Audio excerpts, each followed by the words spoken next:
Hello guys, we are back with our next lecture. In this lecture, let us go through the next question. Okay, so this question belongs to GATE CSC 2017 set 1 guys. The question is the value of the parameters, okay, for stop and wait ARQ are given below. Okay, so they gave all the values in detail, right? Like step by step, really cleanly. Okay, so assume that there are no transmission errors when the transmission efficiency expressed in percentage of the stop and wait ARQ for the above parameters is okay. So here they are asking efficiency. Okay, so this is the first time I think so they are asking efficiency, right? Yes. So let us start calculating. Okay, so what did they give guys? They gave the bit rate, so that is nothing but the bandwidth. Then they gave the transmission delay. Okay, so they gave it directly. Okay, so time to process the frame. Okay, so there is some delay here. Similarly, number of bytes in the information frame, number of bytes in the acknowledgement frame, number of overhead in the information frame. Okay, so this question like he gave everything in detail, right? Yes. So let us start solving it. So let us start guys. So there are total 2 delays which are given in the question directly, and the extra data which they gave is with respect to acknowledgement and information frame. So they gave about both of them, right? Okay, so let us start. Okay, yes. So basically what did they give guys? They told that the information frame size is a 1980 and the extra bit is a 20. So basically after excluding that only the information bit will be there, right? Yes. So basically what is a TT guys? So TT is equals to length by bandwidth.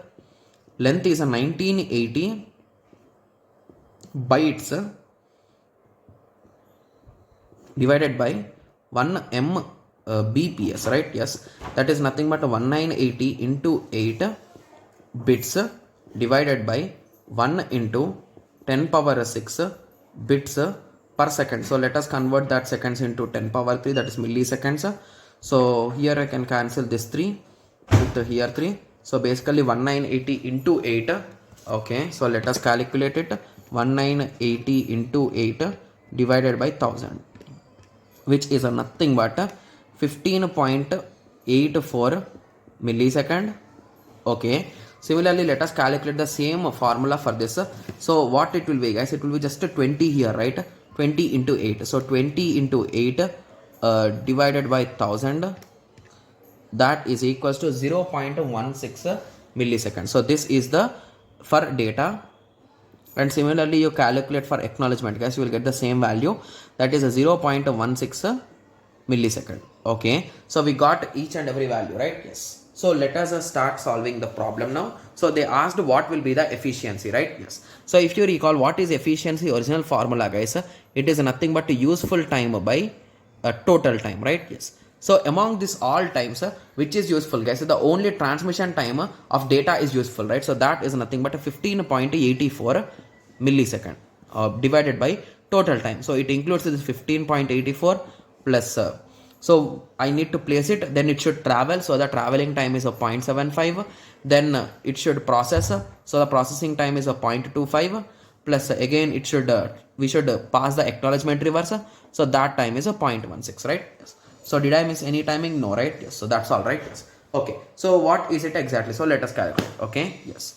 So 15.84 plus a 0.75 plus a 0.25 plus a 0.16. So I think it is exactly 7, or did I miss anything again? Okay, so let me just cross check it guys.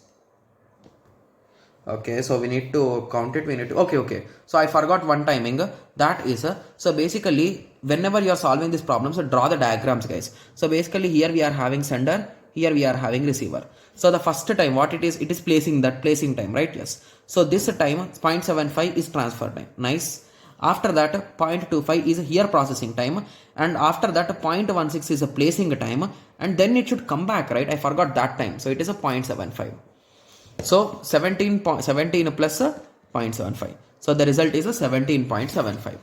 So that is nothing but a 15.84 divided by 17.75. Millisecond will cancel anyway. It is nothing but 15.84 divided by 17.75. The result is 89.2. So I need to multiply in 200 to get the exact percentage. It is nothing but 89.2 2 3. Got it? Yes. So now you got an idea, right? Yes. So this question is a different type of question, guys, rather than usual, because every time he used to give those percentages and he used to ask the bit size or length of the packet or something, right? But here this time he asked directly the percentage. Got it? Yes. So I hope everyone got a clear idea. So in the next lecture, let us continue with the next question. Thank you. Thanks for watching. Like, share and subscribe for more awesome videos like this. Thank you.